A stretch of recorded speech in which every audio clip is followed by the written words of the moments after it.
Just like we have different types of kinetic energy, we also have different types of potential energy.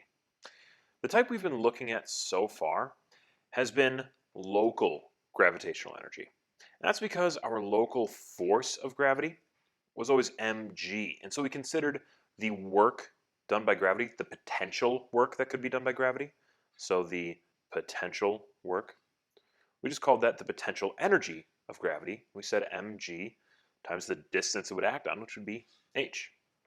But what if we're outside of that local field? Remember that g is the local field of gravity, equal to 9.8 on the Earth and equal to different things on different planets. What if we're in a spaceship that's going to be flying far, far away from the Earth? What if we want to be able to leave the Earth's gravitational pull permanently? Like maybe venture to another planet, get far enough away from the Earth that we're never going to get pulled back towards it. Unless we want to be. Different story. But in that case, what we're trying to do is move infinitely far away.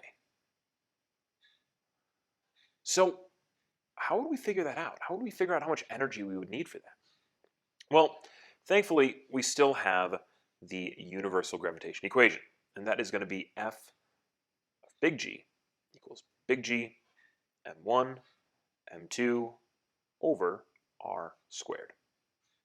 Now, because of the need of a frame of reference and because this is a universal idea, when we convert this into an energy, we're going to convert this into a negative. Okay? And you're going to see what I mean in just a minute.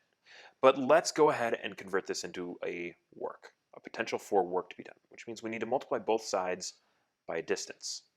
And if we do that, we end up with the potential for work, big G, which we'll just call universal big G, which will be G, m1, m2, and distance would be the radius.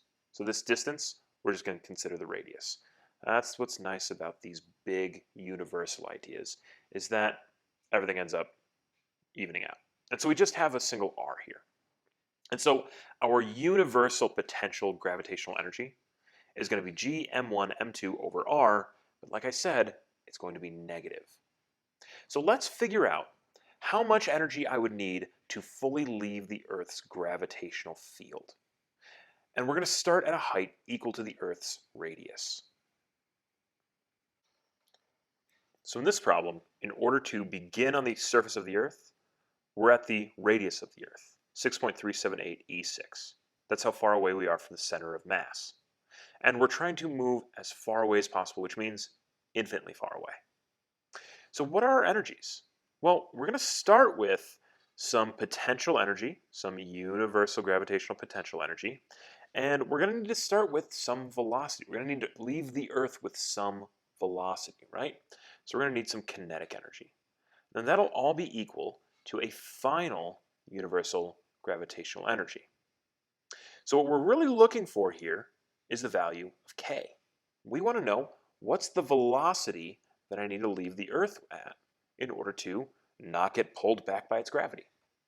And so let's break this out into a more full equation. Let's use some different colors. We'll use blue to signify the beginning, where we're starting for gravitational potential energy. So that'll be G m1, m2 over r, and that's going to be negative.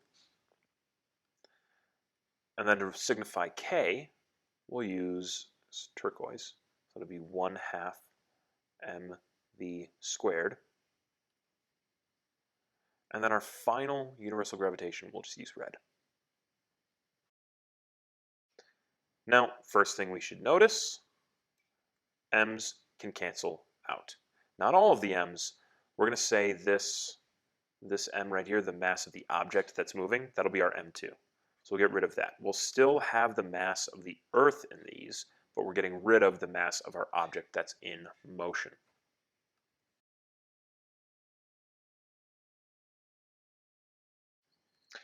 Now, let's see how we can simplify this. Since we're solving for v, let's move this g m over r to the other side. So we're going to add it to both sides.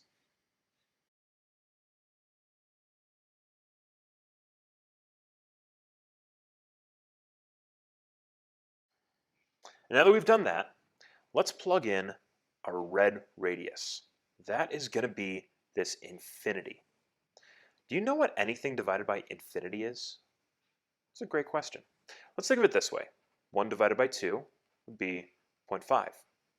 1 divided by 10 would be 0.1. 1 divided by 100, what would that be? That would be 0.01. 1 over 1,000 would be 0.001. What do you think 1 divided by that would be? Well, we've got 1, 2, 3, 4, 5, 6 zeros, so 0.0000001. Notice the bigger my denominator gets, the smaller my actual number. So if I go, let's just say 1 over an extremely large number like 1e700, then this is going to be 1e negative 700, an extremely small number, so small that it might as well be 0. So when we take 1 divided by infinity, that becomes so unbelievably minuscule that it might as well be 0. For all intents and purposes, it is 0. So what we're really saying is, we're trying to see what's the velocity I need to leave the surface of the Earth with so that my final potential energy is 0. And so to figure that out, we set this to 0.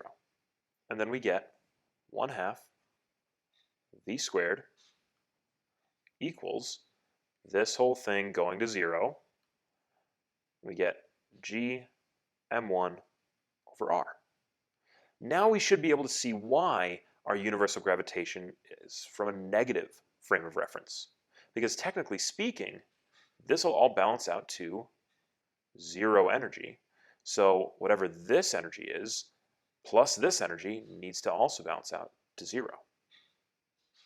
Our net energy would need to be 0. So we can then move this equation around. We're going to actually put some numbers in now. So we've got a 6.67 e negative 11 times our Earth mass of 5.972 e24 divided by our Earth radius of 6.378 e6. And then we can multiply both sides by 2. So let's add a 2 up here. And then we can take the square root of all that. And that will give us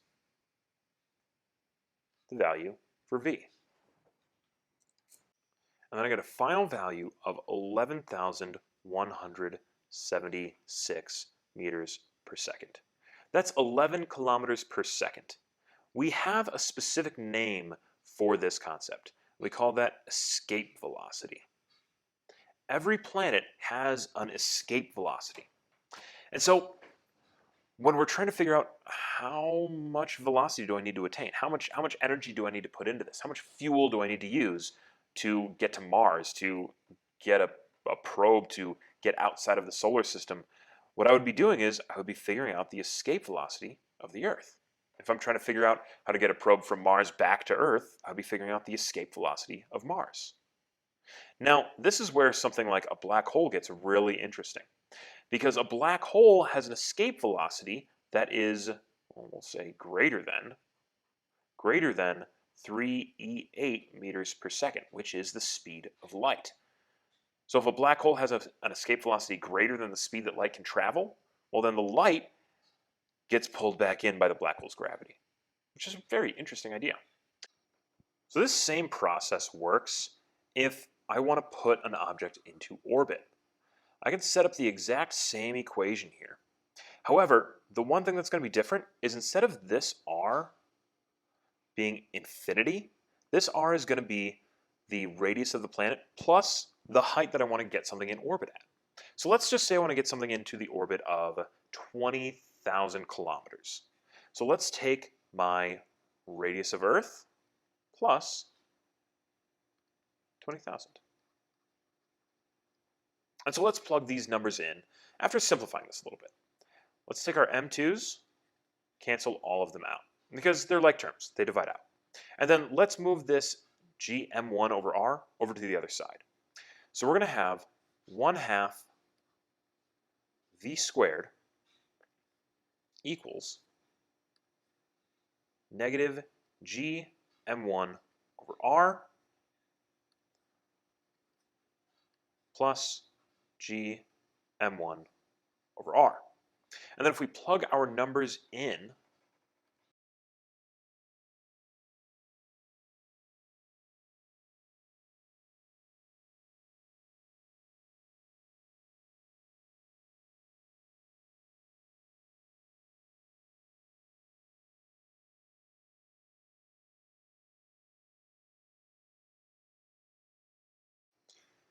if we simplify all of that, we end up with 195,230. And then all I need to do is multiply both sides by 2 to get rid of that 1/2, and then take the square root of that. And then I end up with v equals 624 meters per second. If I can get an object going at 624 meters per second to leave the Earth, then I can get to an orbit of 20,000 kilometers.